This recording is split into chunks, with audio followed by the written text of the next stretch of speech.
धृतराष्ट्र की जो धर्मपत्नी थी, क्या नाम था उसका? गांधारी। धृतराष्ट्र की धर्मपत्नी गांधारी। अब गांधारी धर्मपत्नी थी? अरे बोलो तो। नहीं थी। क्यों नहीं थी? क्योंकि पति के आंख नहीं थे। तो गांधारी ने क्या करा? आंख पे पट्टी बांध ली। इसको धर्मपत्नी कहते हैं। धर्मपत्नी का लक्षण है पति आंख से देख नहीं सकता, पत्नी अपनी आंख से देखकर पूरे भगवान के मंदिर का दर्शन करा दे। पति हाथ से काम नहीं कर सकता, पत्नी हाथ से काम करके अपने पति की सेवा करे। पति चल नहीं सकता, पत्नी अपने पांव से चलकर उसको धीरे धीरे तीर्थ करा दे। पति सुन नहीं सकता, पत्नी अपने कानों से श्रवण कर कर उसको लिख कर बता दे। ये धर्मपत्नी का लक्षण है। पर मंदोदरी जैसी, गांधारी जैसी दुनिया में ऐसी कहीं नहीं मिलेगी। बड़ी विचित्र थी कि पति अंधा तो ये भी पट्टी बांध के अंधी हो गई कि जैसे तुम तैसे। अब घर में एक ही तो भारी पड़ रहा था, दूसरी ओर हो। ये गांधारी बड़ी विचित्र। पति से ना बने वो कर्म पत्नी करे। पति बोल नहीं सकता, वो बोल कर समझाए, वो समझाए। सुन नहीं सकता, सुनकर बताए। देख नहीं सकता, नैनों से दर्शन कराए अपने नैनों से। आज भगवान ने ये वाले वस्त्र पहने, आज भगवान ने नीले वस्त्र पहने, आज भगवान ने गुलाबी वस्त्र पहने। ये धर्मपत्नी, पति देख नहीं सकता, वो समझा। चंचुला जो थी वो धर्मपत्नी तो थी, पर पति के साथ में रहती रहती जैसा बिंदुक था वैसी हो। अब बिंदुक कैसा? बिंदुक पहले तो सही साठ चलता रहा, भगवत स्मरण चलता रहा, भजन चलता रहा, रहता है। जब नई नवेली बहू आती है ना तो बहुत अच्छा, सवेरे जल्दी 5:30 बजे जग भी जाती है, काम भी कर लेती है, इतना पल्लू भी धर लेती है। नई आई तब, मैं पुरानी होने की बात नहीं बोल रहा हूँ, मैं नई आई है तब की बोल रहा हूँ।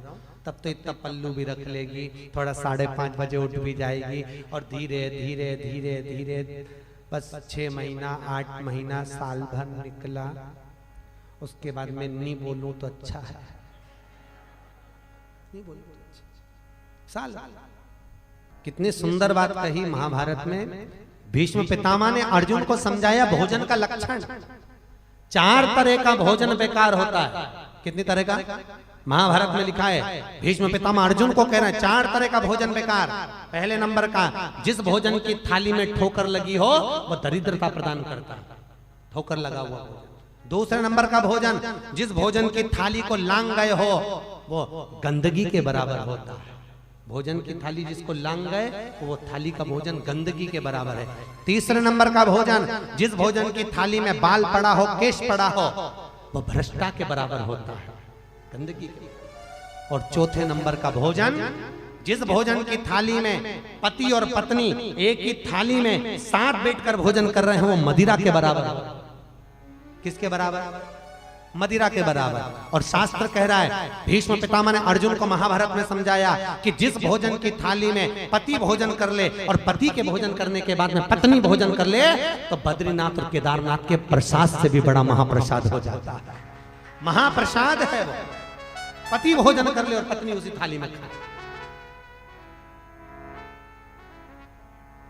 और कितनी सुंदर एक बात लिखी है कि अगर बाप, बेटी जब तक कुंवारी है, बेटी अगर कुंवारी है और बाप की थाली में अगर बैठकर भोजन कर रही है तो बाप की कभी अकाल मृत्यु नहीं हो सकती, क्योंकि बेटी काल को हर लेती है। इसलिए हमेशा याद रखो, जब तक घर में बेटियां कुंवारी रहे तब तक वो अपने पापा की थाली में, अपने पिता की थाली में, अपने बाबूजी की थाली में भोजन करें, अपने बापू की थाली में भोजन।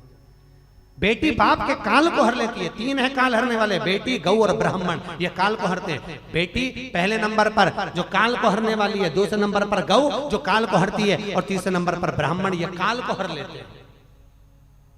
पर इन तीनों के आने पर घर की भाभियों का मुंह तबेला हो जाता है। बेटी घर में आ जाए तो भाभियों का मुंह फूल जाए, वापिस आ गई, अम्मा पे चौकीदारी बढ़ जाएगी, कहीं अम्मा कुछ निकाल के नहीं दे।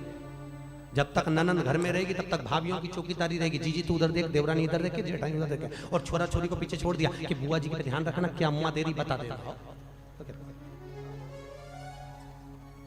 अम्मा क्या दे रही है वो बता। तो छोरा छोरियन में दिन भर लगे रहते हैं इधर उधर, क्या दे रही है क्या दे रही है। दिशा टीवी पर प्रसारण संबंधी जानकारी के लिए संपर्क करें 9560797788 9560797722 8130969977। धर्म संस्कार से जुड़ी अन्य जानकारी के लिए हमारे चैनल को सब्सक्राइब करना ना भूलें।